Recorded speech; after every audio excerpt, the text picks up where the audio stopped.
ओम नमः सिद्धेभ्यः। ओम नमः सिद्धेभ्यः। ओम नमः सिद्धेभ्यः।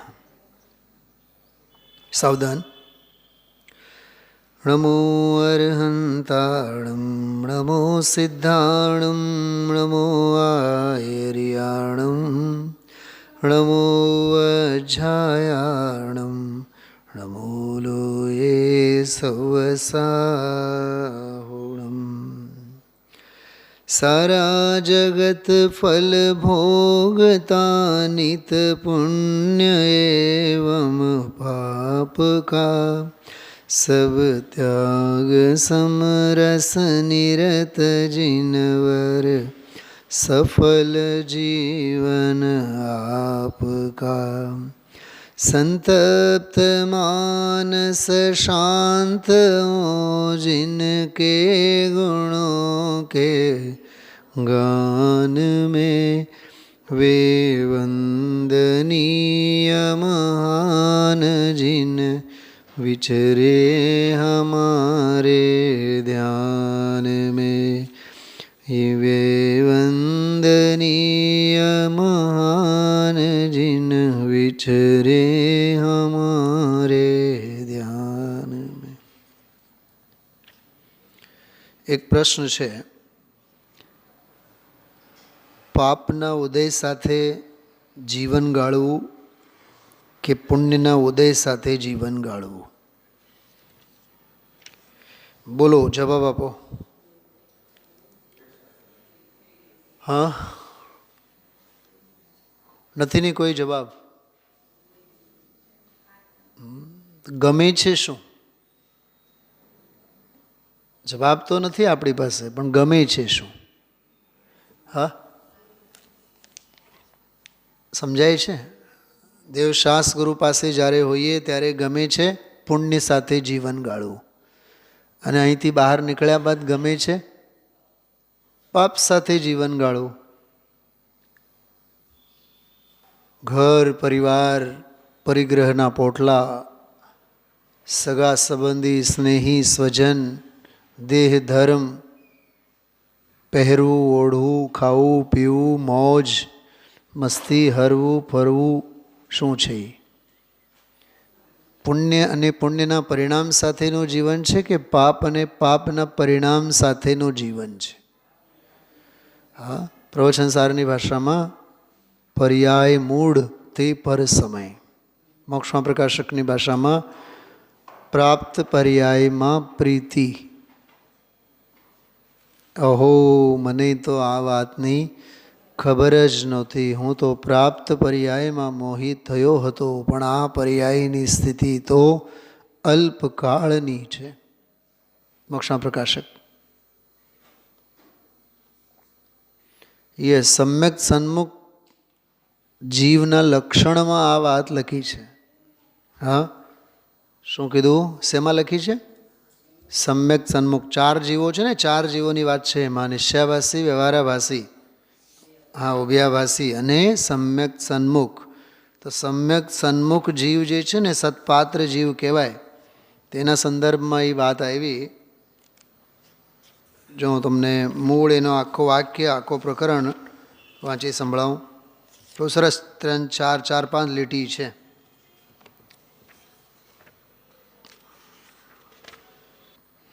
મોક્ષમાં પ્રકાશક, પાના નંબર 264, 264 પેજ લખીને રાખી શકો છો. સમ્યક સન્મુખ મિથ્યા દૃષ્ટિનું નિરૂપણ, એને આપણે ભદ્ર મિથ્યા દૃષ્ટિ પણ કહીએ.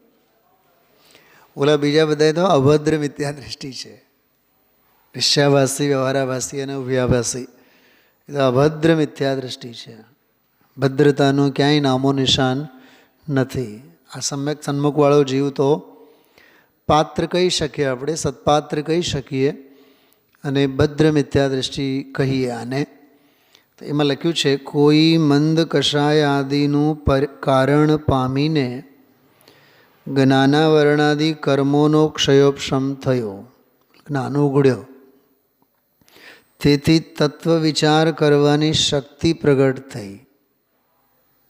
પૂજા કરવાની શક્તિ નહીં, ઉત્સવો ઉજવવાની શક્તિ નહીં, જાત્રાએ ઉપડવાની શક્તિ નહીં. ઘણા લોકો એવાય બ્રહ્મ રાચતા હોય, આખું ગામ જ્યારે શિખરજી જતું હોય, પોતે પોતાનું નામ લખાયું હોય અને એમાં જો તબિયત બગડી જાય, શરીર સાથ ન આપે, સંયોગો સાથ ન આપે, હાય હાય મરી ગયા.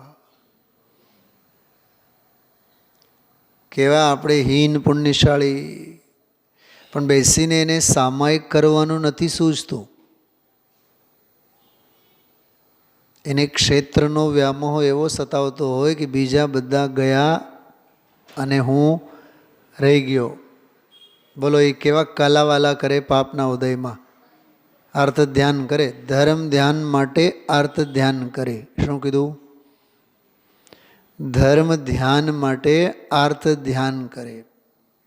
હવે બીજી વાત, જો એને શરીરે અસ્વસ્થતા હોય, સંયોગે અસ્વસ્થતા હોય અને એ જાત્રાના પ્રસંગે એને ઉદય સાથ આપે, સ્વસ્થતા કેળવાઈ જાય, બીમારી ભાગી જાય.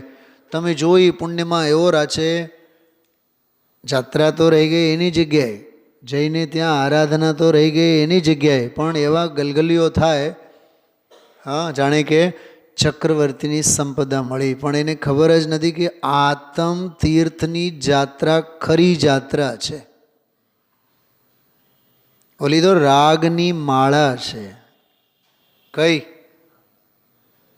જાત્રાએ જે ઉપડવાના ભાવ, જઈને વંદન, તીર્થ વંદના આદિ કરવાના ભાવ, એ તો બધી રાગની માળા છે. ઇન્દ્રિયનો વિષય છે, ઇન્દ્રિયના વિષય છે. ગઈકાલ સાંજનો 14-15માં છંદો પુરુષાશુદ્ધિપાય ઉપર, પુરુષાશુદ્ધિપાય સોનગઢમાં થયેલું પ્રવચન સાંભળવા જેવું પ્રવચન છે. બહુ માર્મિક ન્યાય 1-2 એમાં આવ્યા. એવં અયમ કર્મ કૃતૈ પરિણમ માનસ્ય ચિદશ્ચિત, એ 2 ગાથાઓ આવી એમાં. એવં અયમ કર્મ કૃતે અસમાહિતોપી યહ ભાતિ કર્મ કૃતે અસમાહિતોપી એટલે કર્મકૃત ભાવોથી અસંયુક્ત હોવા છતાં પણ, કર્મકૃત ભાવોથી અસંયુક્ત હોવા છતાં પણ પ્રતિભાતિ બાલિશાનામ પ્રતિભાસઃ સ ખલુ ભવબીજમ. બહુ માર્મિક ગાથા છે કે જેને એવો ભાસ થાય છે કે પ્રતિભાતિ બાલિશાનામ અસમાહિતોપી, કર્મકૃત પરિણામ જે છે રાગાદી ભાવો એ આત્મ સ્વભાવ સાથે અસંયુક્ત હોવા છતાં પણ જેને સંયુક્ત ભાવો, એટલે મારા ભાવો, હું કરું એવા ભાવો, એવું જેને પ્રતિભાસ થાય છે, આભાસ થાય છે, પ્રતિભાસઃ સ ખલુ ભવબીજમ, એવો જે પ્રતિભાસ છે તે જ ખરેખર ભવનું બીજ છે. કર્મ ભવના બીજ નથી. વિદ્વત્તા માટે વાત નથી કરતો, યાદ રાખજો. શબ્દે શબ્દ મોઢે થઈ જવા જોઈએ, આત્મસાત થઈ જવા જોઈએ. કેવળ સોનગઢના વખાણ કરવાથી કાંઈ નહીં થાય. કુસુમબેન, 8 દિવસના ઉત્સવના વખાણ કરવાથી કાંઈ નહીં થાય. જે વાણીનો, જે તત્વનો જયઘોષ ગુરુદેવશ્રીના કરે છે ને, એ જયઘોષને અંતર સ્વરૂપમાં પ્રાણ પ્રતિષ્ઠિત કરો. ખ્યાલમાં આવે છે ભાઈ દામજીભાઈ? કર્મકૃત ભાવોથી અસમાહિત હોવા છતાં પણ, એટલે અસંયુક્ત હોવા છતાં પણ પોતાના સ્વભાવને એમ જ માને છે કે આ જે કાંઈ દયા, દાન, વ્રત વગેરેના પરિણામો થયા, બસ એ હું જ કરું છું. જો કે કર્મકૃત છે. ગુરુદેવશ્રી એટલો સરસ ન્યાય આપ્યો. કર્મકૃત ક્યાંથી છે? પણ સ્વભાવકૃત નથી, માટે કર્મકૃત છે એમ કહેવામાં આવે છે. ન્યાય જો, અકર્મ આત્મા કર્યો નથી, કરતો નથી, માટે તે કર્મકૃત છે એમ કહેવામાં આવે છે. આ ન્યાય આપ્યો. અને વ્યાખ્યાન પૂરો થયો ત્યારે તો એવો ગજબનો ન્યાય આપ્યો. કર્મકૃત એમ કીધું એટલે એ અજીવ તત્વનું પરિણમન કીધું. અને કર્મકૃત જે ભાવો થયા, એ વિભાવ ભાવો બધા આશ્રવ તત્વ છે. હવે આશ્રવ તત્વથી આત્મા રહિત છે, નિરાશ્રવ તત્વ છે, જ્ઞાયક તત્વ છે. તો 3 તત્વ થયા, એક અજીવ તત્વ, એક આશ્રવ તત્વ અને એક નિરાશ્રવ જ્ઞાયક જીવ તત્વ. તો કર્મ અજીવ તત્વોથી આત્મા રહિત છે. વિભાવ ભાવો જે આશ્રવ ભાવો થયા એ આશ્રવ ભાવોથી રહિત નિરાશ્રવ ભાવ છે. એવો જીવ જ્ઞાયક તત્વ છે. પણ એવા જીવ તત્વની શ્રદ્ધા હોય નહીં અને આશ્રવ ભાવોમાં પોતાપણું જે માને, અહમપણું જે માને એ અજીવ તત્વોને, કર્મોને કરતા માને છે. એટલે અકર્તા આત્મા એના હાથમાં નહીં આવે. પણ આ 2 ન્યાય ગુરુદેવશ્રીના સમજવા માટે આખો 1 કલાકનું પ્રવચન સમજવું પડે, સાંભળવું પડે. એમ અહીંયા કહે છે જો કે કોઈ મંદ કષાય આદિ, મોક્ષના પ્રકાશકમાંથી વાંચું છું, સમ્યક સન્મુખ મિથ્યા દૃષ્ટિનું પ્રકરણ, પાના નંબર 264, 264 ગુજરાતીમાં. કોઈ મંદ કષાય આદિનું કારણ પામીને જ્ઞાનાવરણાદિ કર્મોનો ક્ષયોપશમ થયો, તેથી તત્વ વિચાર કરવાની શક્તિ પ્રગટ થઈ. જો આ પાત્રતાની ભૂમિકામાં મોહ મંદ થયો, તેથી તત્વ વિચારમાં ઉદ્યમી થયો. આ એક નિયમ સમજો. તત્વ વિચારમાં તે જ જીવ ઉદ્યમી થાય જેનો મોહ મંદ હોય. ફરીથી બોલું છું, જેમ કે ડેન્ગ્યુ જેવા ભયંકર રોગોથી ઘેરાયેલા હોય, પ્લેટલેટ્સ ઘટી ગયા હોય, હવે બોલો એને દિવાલ ભીંતને સહારે, કોકના ખબ્બાને સહારે ઊભું રહેવું પડે. કેમ? કેમ કે અંદરમાં હવે શક્તિ જ ખતમ થઈ ગઈ છે. ખ્યાલમાં આવ્યું? એ મોહ મંદ થયે જ એ તત્વ વિચારમાં ઉદ્યમી થાય. એ પૌરુષ, એ પુરુષાર્થ એનો ક્યારે ઉછળે. હવે આનો એક બીજો પડખો, જે તત્વ વિચારમાં ઉદ્યમી નથી, સમજો આ વાતને, બહુ માર્મિક વાત કરો છો બેન, નીતાબેન, ભારતીબેન, બધા સાંભળો. તત્વ વિચારમાં ઉદ્યમી નથી. શું કીધું? તત્વ વિચારમાં ઉદ્યમી નથી. ફરી એકવાર, તત્વ વિચારમાં ઉદ્યમી નથી સમજી જ લેવાનો, એનો મોહ તીવ્ર છે. ઉદયના બહાનાઓ નહીં કરવા. કર્મો સાથ નથી દેતા, ઉદય સાથ નથી દેતા. હા, આ બધા ઉત્સવો અને ઉજવણીઓ કરવા માટે આ ઠંડીમાં ક્યાંય વાંધો આપણને? હાડકાને થીજી દે, હાડને થીજી દે એવી ઠંડીને ટાળ, તોય જીવ પહોંચે છે કે નહીં? હા, તો ઉત્સવ અને ઉજવણી માટે તો બહાર ગામ તો જઈ શકે, પણ ગામના મંદિરમાં સ્વાધ્યાયમાં આવવા માટે ભાઈ સાહેબને ટાળ નડે છે. ટાળ નથી નડતી, મોહ નડે છે. શું કીધું ડૉક્ટર સાહેબ? ટાળ નથી નડતી, મોહની ટાળ નડે છે. ખ્યાલમાં આવ્યું? સીધી વાત છે. તત્વમાં ઉદ્યમી છે, સમજી લેવાનું મોહમંદ છે. બીજો ન્યાય, તત્વમાં ઉદ્યમી નથી તો મોહ તીવ્ર છે. ગુરુદેવશ્રી એક દાખલો આપે. તાવ હોય ભયંકર તો દૂધ કેવું લાગે બતાવો? કડવો જ લાગે ને. અને તાવ નથી, અરે ઇવન આપણે સર્વસામાન્ય 101, 102 ફીવર આવે ને તોય આપણી જીભ કડવી થાય. ગમે તે લાડવો ખાઓ ને તોય બધું જ કડવું લાગે. તો જીભે સ્વાદ નથી, એનો અર્થ છે કે બુખાર છે, તાવ છે, ફીવર છે. ખ્યાલમાં આવ્યું? મસ્ત જો મેડિકલ સાયન્સ એમ કહે છે 97, 98 એટલું તો ટેમ્પરેચર હોય જ. હું એક બીજી બહુ માર્મિક વાત કરું છું, સાંભળજો. હું એ ફિઝિકલ સાયન્સમાંથી કયું સ્પિરિચ્યુઅલ સાયન્સની વાત કરીએ છીએ, પકડવાની કોશિશ કરો. નોર્મલ 97, 98 ટેમ્પરેચર તો એને હોય જ સાહેબ. જો એ 96, 95થી નીચે આવે તોય બીમારી. ખ્યાલમાં આવ્યો? પણ 97, 98ની જગ્યાએ જો એને 100, 100+, 1, 2, 3, 4 થાય તો પછી એને બહુ મોટી બીમારી કહેવાય. એમ સર્વસામાન્ય સંસારી જીવને 97, 98 ડિગ્રીનો ક્રોધ, માન, માયા, લોભ, કષાયનો જ્વર તો હોય જ. એટલે તો સંસારમાં છે. જે લોકો એમ કહે ને કે બે જણા ભેગા થાય અને ત્રીજાની ચપ્પી કરે, ત્રીજાનું ઘણું ઉતારે, અને વળી પાછું છેલ્લે શું કહે, આપણે હું કામ કશાય કરવાની. તો અત્યારે અટાણા સુધી કલાક સુધી ધંધો શેનો કર્યો? હા, આપણે હું કામ લપમાં પડવી. લપમાં તો પડ્યા હતા હમણાં કલાક સુધી.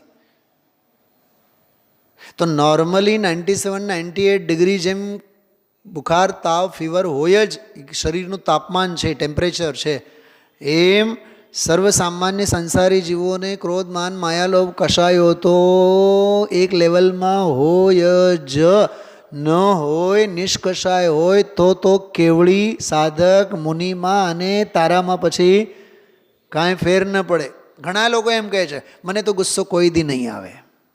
સાવ સફેદ જૂઠ છે.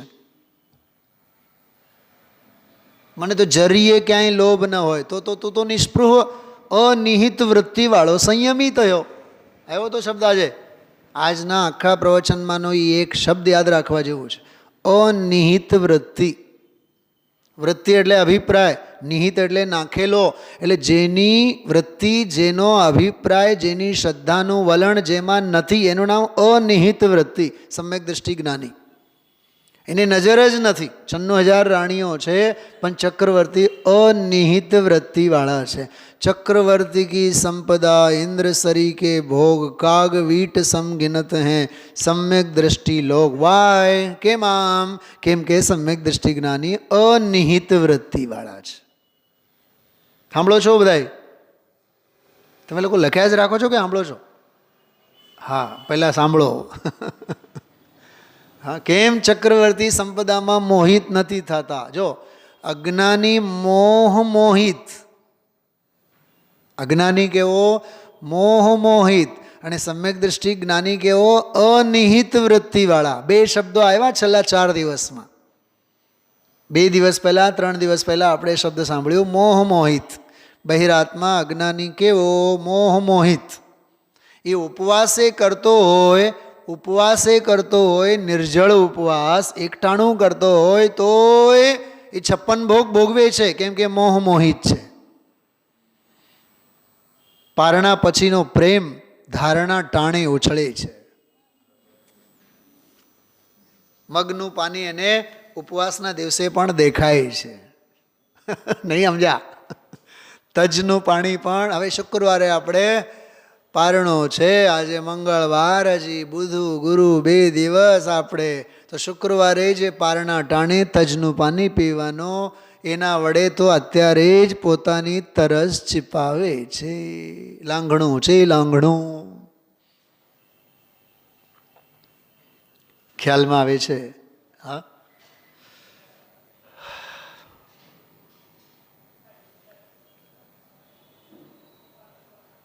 પ્રાપ્ત પર્યાયની પ્રીતિ.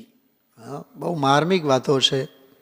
અનિહિત વૃત્તિ. વાહ, આનંદ આવી ગયો. આમ તરવરતો દેખાય. કહે વિચક્ષણ પુરુષ સદા મેં એક હું અપનો રસ સો ભર્યો અનાદિ ટેક હું મોહ કર્મ મમ નાહી નાહી ભ્રમ खूप है शुद्ध चेतना सिंधु हमारो रूप है. જ્ઞાનીની કેવી અનિહિત દ્રષ્ટિ.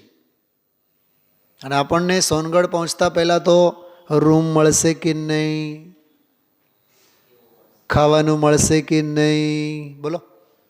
હા, તમે વિચાર કરો કેવા નિદાન શલ્યો ભેગા લઈને આપણે ભોજન માટે જઈએ છીએ, પાપનું પોટલું બાંધીને. પુણ્ય ઉપર ભરોસો જ નથી. સાચું કહું, પુણ્ય ઉપર ભરોસો પણ જ્ઞાની પાસેથી શીખો. કેમ પુણ્ય પર ભરોસો કરાય? શું કીધું એ ભરતકુમાર? ટાળવાય છે? હા, પુણ્ય પર ભરોસો કોને કહેવાય? જ્ઞાની પાસેથી શીખો. ઢગલા પુણ્યના ઉદય હોય પણ પુણ્ય પરમાણુ પ્રત્યે પણ પ્રેમ ન હોય, અને અહીંયા આપણે ભિખારી બનીને ફરીએ. પુણ્ય કેમ થાય? પાપ કેમ થાય, પાપ કેમ થાય એ અજ્ઞાની પાસેથી શીખવાનું.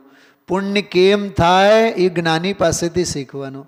પુણ્ય ગમે તેમ થાય પણ દ્રષ્ટિ સ્વભાવ પર હોય એ વાત જ્ઞાની પાસેથી શીખવાનું. અને દેવ ગુરુ ધર્મ આદિકનો ગમે તેવો યોગ હોય પણ વિરાધનાના ભાવો કેમ કરીને થાય, કેમ કરીને કરાય એ અજ્ઞાની પાસેથી શીખવાનો. 62મી ગાથા.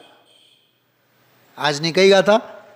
62મી ગાથા. દેવની નિંદા, ગુરુની નિંદા, હા, સાધર્મીની નિંદા. સુવિધા તમે ભોગવો છો, હે? બોલો દામજીભાઈ. કોકના પુણ્યના ઉદય પર ઈર્ષા કરવી એ પાપના ભાવ છે. અને પુણ્યની નિંદા એ સર્વજ્ઞ ભગવાનની નિંદા છે. ન ધર્મો ધાર્મિક વિના, ધર્માત્મા વિના ધર્મ ન હોય.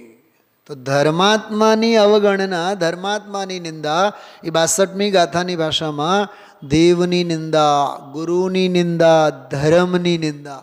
ધનજીભાઈ આવ્યું કે નહીં આજે?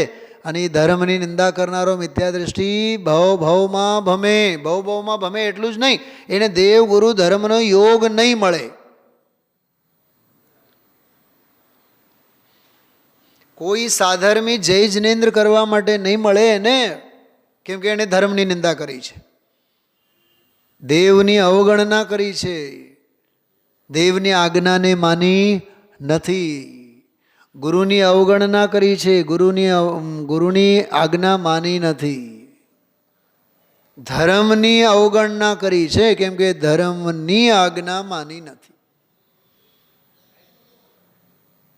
મળતા મળવું સહેલું છે, પણ દેવગુરુ ધર્મ આદિ પ્રત્યેનો વિનય વિવેક જાળવવું, અવજ્ઞા ન થવી, અવિનય ન થવી,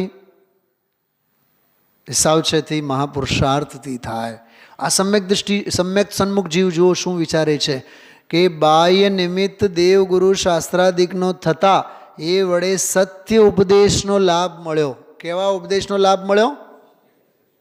એક વાત યાદ રાખજો, ઉપદેશનો લાભ મળ્યો એમાં કાંઈ દાળિયા નથી. સત્ય ઉપદેશનો લાભ થયો એમાં આત્મકલ્યાણ છે. ફરીથી બોલું છું. શું કીધું?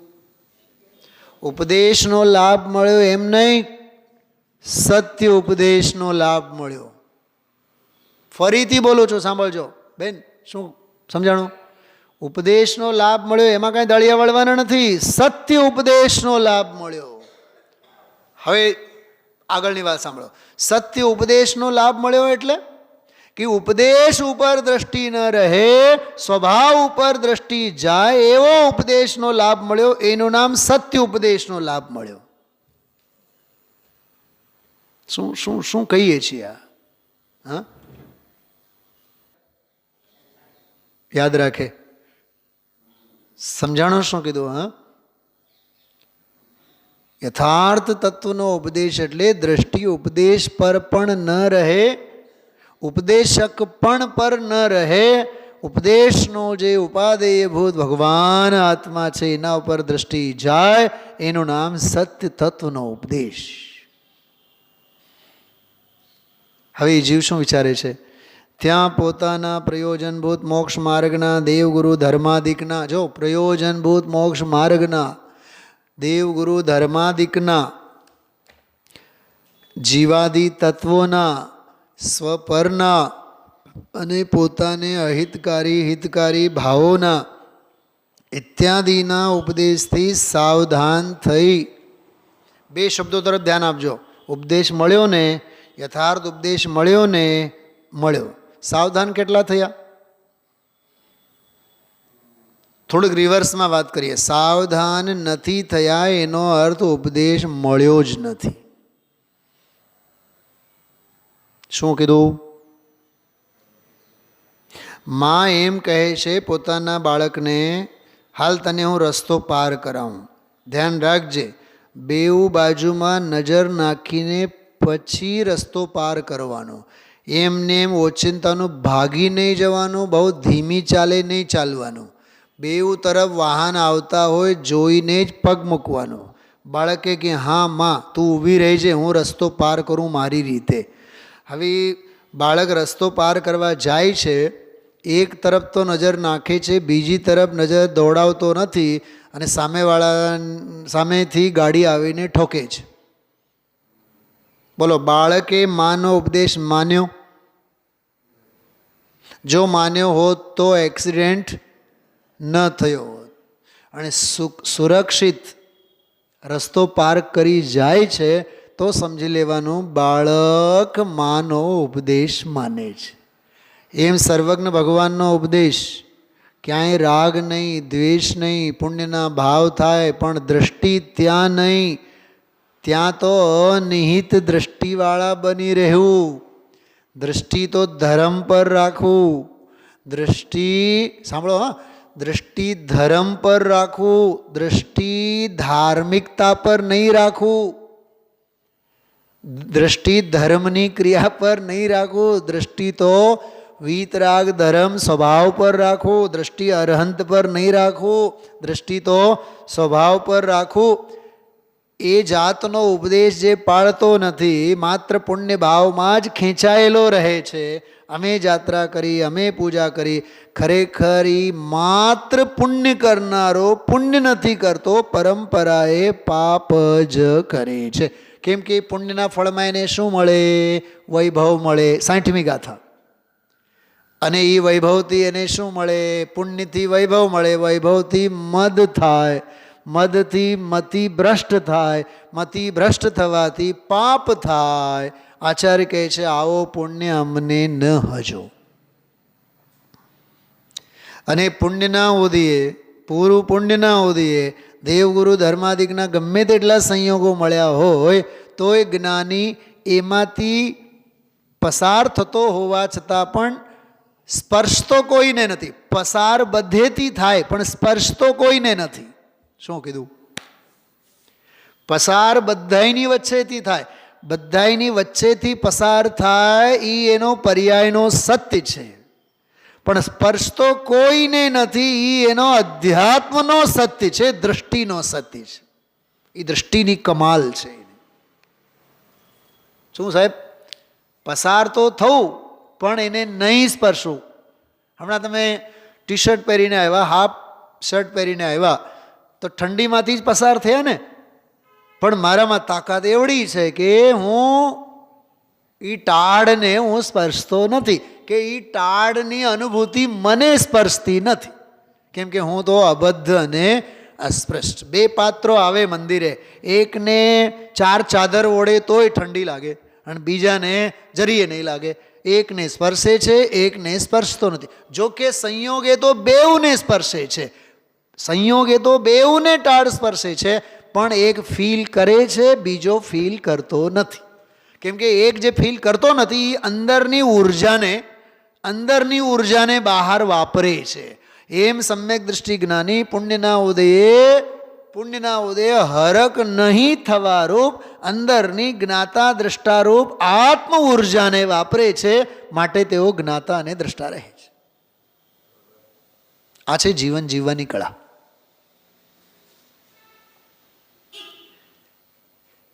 એટલે જો પોતાના પ્રયોજનભૂત મોક્ષ માર્ગના, દેવગુરુ ધર્માદિકના, જીવાદિ તત્વોના, સ્વપરના અથવા પોતાને અહિતકારી હિતકારી ભાવોના ઇત્યાદિના ઉપદેશથી સાવધાન થઈ, જો સાવધાન થઈ એવો વિચાર કર્યો કે અહો મને તો આ વાતની ખબર જ નથી. હું ભ્રમથી ભૂલી પ્રાપ્ત પર્યાયમાં જ તન્મય થયો, પણ આ પર્યાયની તો થોડા જ કાળની સ્થિતિ છે. હવે મને સર્વ નિમિત્તો મળ્યા છે, માટે મારે આ વાતનો બરાબર નિર્ણય કરવો જોઈએ, કારણ કે આમાં તો મારું જ પ્રયોજન ભાસે છે. એમ વિચારી જે ઉપદેશ સાંભળ્યો તેનો નિર્ધાર કરવાનો ઉદ્યમ કર્યો. આનું નામ છે સમ્યક સન્મુખ મિથ્યા દૃષ્ટિ. કેવળ વાતોના વડા ખાઈને વિષય ભોગો આદિકમાં મસ્ત રહે એને સમ્યક સન્મુખ ન કહેવાય. એમ પુણ્યાત્મા કોને કહેવાય? 61મી ગાથામાં સમજાવ્યા. 62મી ગાથામાં સમજાવ્યા, 61મી ગાથામાં સમજાવ્યા કે દેવ, શાસ્ત્ર અને મુનિ, ગુરુ એમની ભક્તિ વડે પુણ્ય જ્ઞાનીને થાય છે. પણ એમની ભક્તિ નથી તો કર્મક્ષય થાય છે. જો ભક્તિ વડે પુણ્ય થાય છે અને પુણ્યના કર્મક્ષય નિર્વાણ થાય છે. આવું કોણ કહે છે? જો આર્ય પુરુષ કહે છે. મને વિચાર આવ્યા હતા ગઈકાલે, આ આર્ય કહે છે. કોને કહે છે? અરે આર્યથી વિરુદ્ધાર્થી શબ્દ બોલો. હજી એક જોરદાર શબ્દ છે, અનારી નહીં, મ્લેચ્છ. તમે થોડુંક સમજો હું શું કહેવા માંગુ છું. આર્ય મ્લેચ્છને કહે છે. હવે મ્લેચ્છનું માથું તો ખાલી જ હોય, ઉપલું માળ તો એની પાસે હોય નહીં, તો એ આર્યની વાત માને તો માને કેવી રીતે? ઓલો 8મી ગાથાવાળો છે એ મ્લેચ્છ નથી, એ અનારી છે. અહો, મને તો આ વાતની ખબર જ. એવો છે એ સત્પાત્રતાવાળો છે, એટલે ચોધાર આંસુઓ એની આંખમાંથી સરી પડે છે. સમજતો કાંઈ નથી. સ્વસ્તિ કીધું તો તમારું પરમ કલ્યાણ થાવ એમ એને સમજાતું નથી. બીજા એ દુભાસિયા આવીને એને સમજાવે છે તો ચોધાર આંસુ એ રડે છે. એની આંખમાંથી અશ્રુઓની ધારા વહે છે. આનંદના અશ્રુ જેના હૃદયમાં, જેની આંખોમાંથી વહે છે. એ અનાર્ય છે, મ્લેચ્છ નથી. અનાર્યમાં અને મ્લેચ્છમાં બહુ ફેર છે. શું કીધું? જોકે એ છે બેઉ માસેરા ભાઈઓ. હા, આપણે નથી કહેતા આ મારા સગા ભાઈ અને આ મારા કાકાના ભાઈ. બોલો સાહેબ, બેઉ ભાઈઓમાં છે ફેર શું? એક મ્લેચ્છ છે, એક અનાર્ય છે. હા, આ મારા સગા ભાઈ અને આ મારા કાકા બાપાના ભાઈ. પણ બેઉ ભાઈ ને? હા ભાઈ. બેઉમાં ફેર શું? એક મ્લેચ્છ છે, એક અનાર્ય છે. અરે અનાર્ય વાળો પાત્રતાને લઈને આવ્યો છે, મ્લેચ્છ વાળો તો કાળો ઝંડો લઈને ઊભો છે. અમારે તો સાંભળવું નથી જ. એ અભદ્ર મિથ્યા દ્રષ્ટિ છે. મ્લેચ્છ છે એટલે અભદ્ર મિથ્યા દ્રષ્ટિ, અનાર્ય એટલે ભદ્ર મિથ્યા દ્રષ્ટિ. એ વ્યાખ્યાઓ ક્યાંય તમે શાસ્ત્રોમાં ગોતતા નહીં. મેં મારી મસ્તીમાં બોલું છું, વળી પાછું મારા નામથી ઠોકતા નહીં ક્યાંય કોકને. સુનિલભાઈએ આમ કીધું છે, મેં મારા આનંદ માટે વાગોળો છું. એ અનાર્ય એટલે ઓલો હમણાં જે આપણે વાંચ્યું ને, સમ્યક સન્મુખ મિથ્યા દ્રષ્ટિવાળો, સત્પાત્રતાવાળો જીવ. એટલે મેં શરૂઆતમાં કીધું પુણ્ય કેમ કરાય એ જ્ઞાની પાસેથી શીખો. અને પુણ્ય કરતા હોવા છતાં પણ પુણ્યથી અળગા કેમ રહેવું એ જ્ઞાની પાસેથી શીખો. શું કીધું? જેમ હમણાં સાહેબનો દાખલો આપ્યો. હા, આમ શિયાળામાં ઠંડીમાં શેરીમાંથી પસારે થવું, પણ પસરવું ક્યાંય નહીં. પસાર તો થવું પણ પસરવું ક્યાંય નહીં. ઘણા લોકો હોય અહીંથી નીકળ્યા એટલે ઘરે જતા એમને અડધી કલાક લાગે. કેમ? જેટલા મળે એટલા સ્ટેશનો, બધા જંકશન. નહીં સમજા? ઓકળા, ગુરુદેવ શ્રીવાળા ઓકળા. બેન કેમ છે? ક્યારે આવ્યા? ઘણા દિવસે દેખાણા. એટલે 10 મિનિટનો હોલ્ટ હોય જ. એ બધા ઓકળા, અરબ સમુદ્ર જેવા ઓકળા.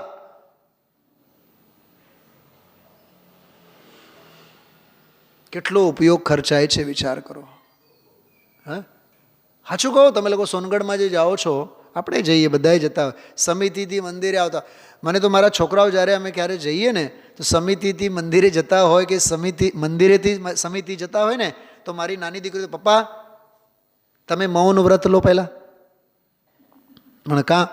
કેમ કે જેટલા મળે બધાએ સલામી ભરે, બધાને જય જિનેન્દ્ર, બધાને કેમ છો, કેમ નથી, ક્યાંથી આવ્યા. અને એ કહે પપ્પા એક તો મૌન ધારણ કરો અને બિલકુલ ઈર્યા સમિતિપૂર્વક નીચે જોઈને હાલવાનું. કેમ કે 50 જણા મળે, રસ્તો છે કેટલો? શું છે કાશ્મીર આવે ને ઓલે ગઝલની પંક્તિ, તો એ કેટલું થાકી જવું પડ્યું, નહીં તો જિંદગીનો માર્ગ છે ઘરથી કબર સુધી. જિંદગીનો રસ્તો છે કેટલો? ઘરથી કબર સુધી, તોય કેટલું થાકી જવું પડ્યું. એ મંદિરેથી સમિતિનો રસ્તો કેટલો? બધા ઓખળા કેટલા મળે? તો જ્ઞાનીના જીવનમાં પુણ્યના ઓખળા કાંઈ ઓછા નથી હોતા. 16મું સ્વર્ગ, ગ્રૈવેયક, સર્વાસિદ્ધિ, તીર્થંકરનો ભાવ, ચક્રવર્તીની પર્યાય, કામદેવનું પદ, નારાયણ, પ્રતિનારાયણ, કેટલા ઓખળા! પણ જ્ઞાની ક્યાંય ઓખળામાં ફસાતા નથી. એક ધારે અપ્રતિહત પોતાની ધારાએ ઉપડે અને 2-3 ભાવ પછી મુક્તિને પામે પામે પામે એટલે પામે. તો પુણ્યના ઉદય તો આવ્યા ને. હા, એનું નામ પુણ્યના ઉદય. જે પુણ્યના ઉદયમાં ફસાવવાના ભાવ ન થાય. પુણ્યમાં પ્રેમે ફસાય એને પુણ્યશાળી ન કહેવાય, એ પાપી છે. પુણ્યશાળી એને કહેવાય, પુણ્યાત્મા એને કહેવાય. પુણ્યના ઉદય હોય પણ પુણ્યમાં ક્યાંય પ્રીતિ ન હોય, એનું નામ પુણ્યનો ઉદય.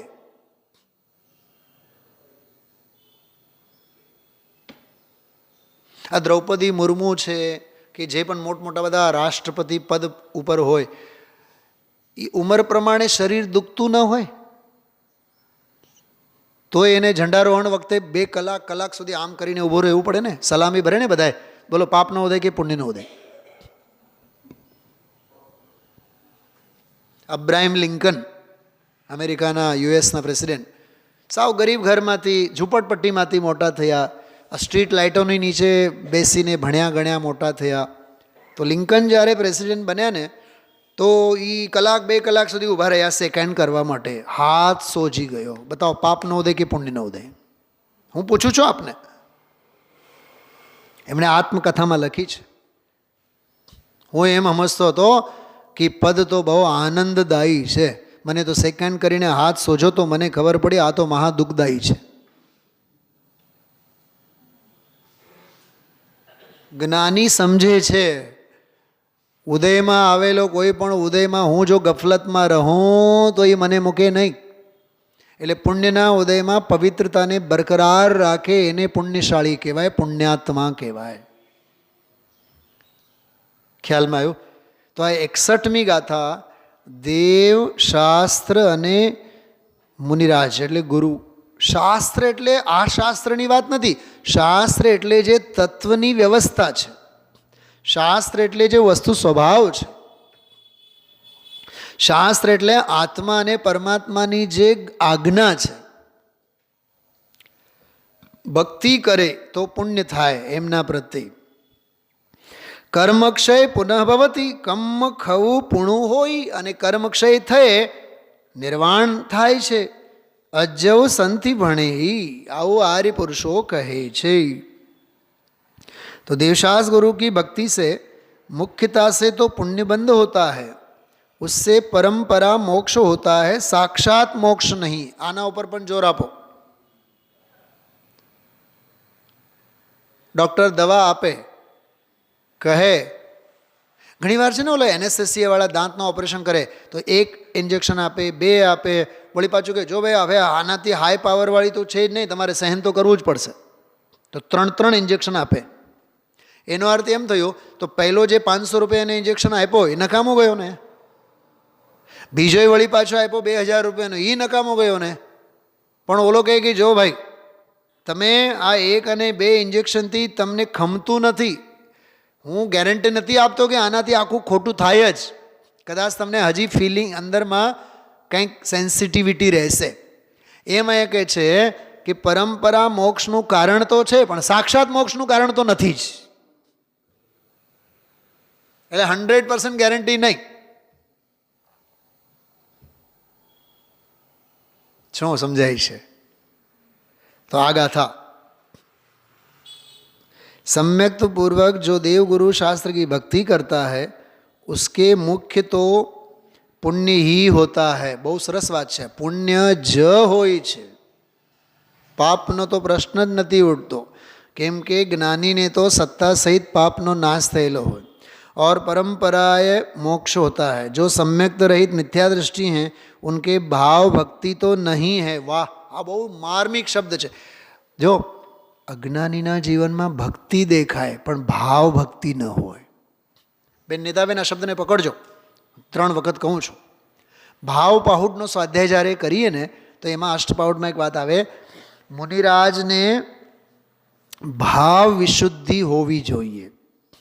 કઈ વિશુદ્ધિ? ભાવ વિશુદ્ધિ. જીન ભાવના, ભાવ વિશુદ્ધિ. ભાવેણ હોય નગ્ગો, ભાવથી જ નગ્નપણું હોય. નગ્ગો હિ મોક્ષ મગ્ગો, નગ્નપણું જ મોક્ષનો માર્ગ છે. પણ ભાવેણ હોય નગ્ગો, ભાવથી જ નગ્ન થાવ. નગ્નત્વ જ મોક્ષનો માર્ગ છે. એનો અર્થ એમ નહીં કે કપડાં ઉતારે નાગા થઈ ગયા એટલે મોક્ષ માર્ગ થઈ ગયો, એમ નહીં. ભાવેણ હોય નગ્ગો, ભાવથી નગ્નપણું થાય. બરોબર? અહીંયા શું કહે છે કે ભાવ ભક્તિ, જો મિથ્યા દૃષ્ટિને ભક્તિ હોય, ભાવ ભક્તિ ન હોય. ફરીથી બોલું છું, અજ્ઞાનીને ભક્તિ હોય કશાયની મંદતા રૂપે, પણ પરિણામોની વિશુદ્ધિ રૂપે ભાવ ભક્તિ ન હોય. અજ્ઞાનીને વિશુદ્ધિ હોય, વિશુદ્ધિ એટલે અશુદ્ધિવાળી વિશુદ્ધિ, પણ અજ્ઞાનીને ભાવ વિશુદ્ધિ ન હોય. ભાવ વિશુદ્ધિ એટલે વીતરાગ ભાવ.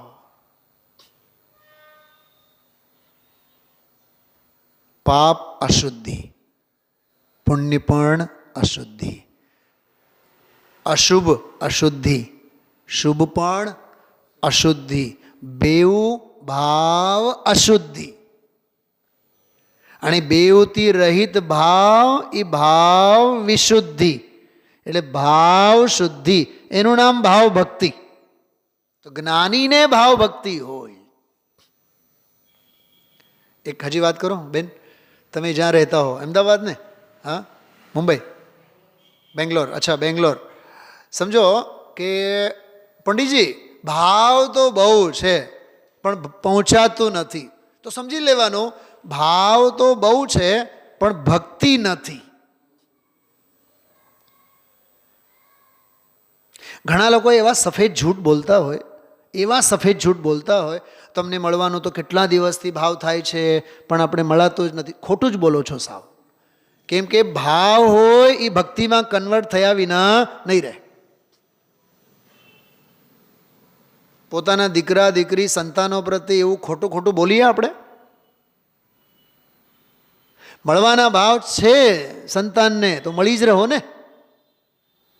તો ભાવ એટલે અંદરમાં આત્મ પ્રદેશોમાં ઉછળતી પરિણતિ, એની અભિવ્યક્તિ ભક્તિ છે. તો ભાવ ભક્તિ. અજ્ઞાનીને ભાવ જ નથી, ભક્તિ ક્યાંથી હોય? અને જ્ઞાનીને ભાવ સિવાય કાંઈ નથી, એટલે એની પાસે ભક્તિ સિવાય કાંઈ નથી વ્યવહારે. ભાવ ભક્તિ, કેટલો સરસ શબ્દ છે, ભાવ ભક્તિ. અહીંયા કે જે મિથ્યા દ્રષ્ટિ, એને ભાવ ભક્તિ તો છે નહીં. લૌકિક બાહ્ય ભક્તિ હોય છે. આ વળી પાછું શું? લૌકિક બાહ્ય ભક્તિ એટલે ભરતભાઈ દેખાડો, દંભ, પ્રદર્શન. બોલો. લૌકિક બાહ્ય ભક્તિ અને ભાવ ભક્તિ, કેવો મસ્તીના શબ્દો આવ્યા. બાહ્ય ભક્તિ એટલે દેખાડો, દંભ, પ્રદર્શન. અને ભાવ ભક્તિ એટલે अंतरंग परिणति, अंतरंग विशुद्धि. तो लौकिक बाह्य भक्ति होती है, उससे पुण्य का ही बंध होता है, कर्म का क्षय नहीं. आ मिथ्या दृष्टि की बात, सम्यक्त्व रहित मिथ्या दृष्टि की बात. ऐसा कथन सुनकर योगींद्र देव से प्रभाकर भट्ट ने प्रश्न किया, हे प्रभु, जो पुण्य मुख्यता से मोक्ष का कारण नहीं है तो त्यागने योग्य नहीं है, ग्रहण योग्य नहीं है. जो ग्रहण योग्य नहीं है तो भरत, सगर, राम, पांडव आदि महान पुरुषों ने निरंतर पंच परमेष्टि के गुणस्मरण क्यों किए?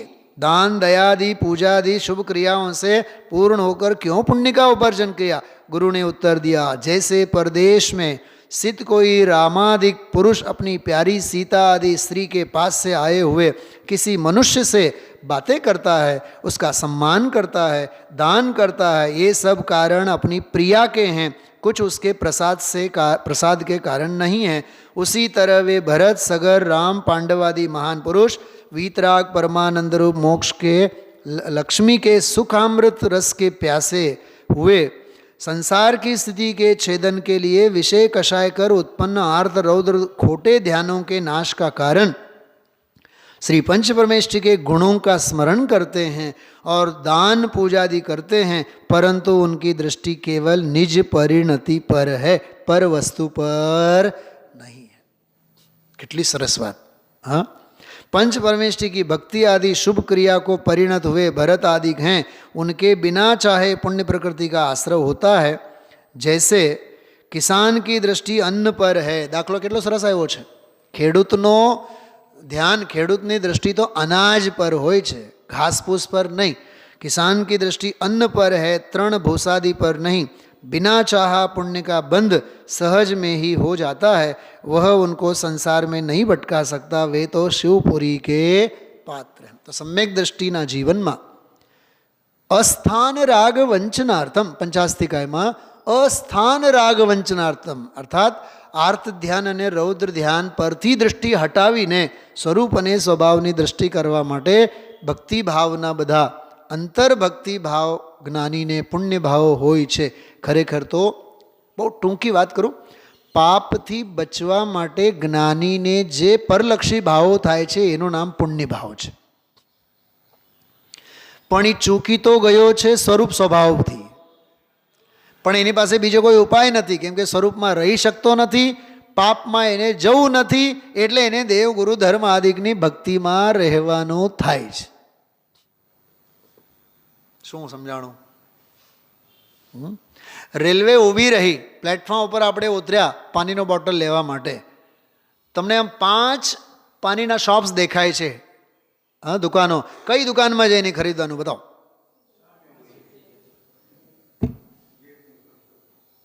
તમે વિચાર કરો। હા, સૌથી નજીકમાં નજીક હોય, કેમ કે ત્યાં નજીકની દુકાનમાં જઈને પાણી લેવાનું પ્રયોજન નથી, ट्रेन छूटी न जाए ये प्रयोजन है। हमारे तो मुंबई जाइए छे, बिल्कुल आज ज्ञानी नी दृष्टि हो। अशुभ भाव से बचने हेतु ज्ञानी को शुभ आता, पर उसमें तन्मय नहीं होते रहते उसके ज्ञाता। तो ज्ञाता भावना ज पोषण माटे, ज्ञाता भावनी दृष्टि ज दृढ़ करवा माटे ज्ञानी ने शुभ भाव आवे छे। हकीकत में एमां रही नथी शकता माटे आवे छे, ए आवे छे पण ज्ञानी एमां नथी आवता। ज्ञानी तो ज्ञान भाव में रहे छे,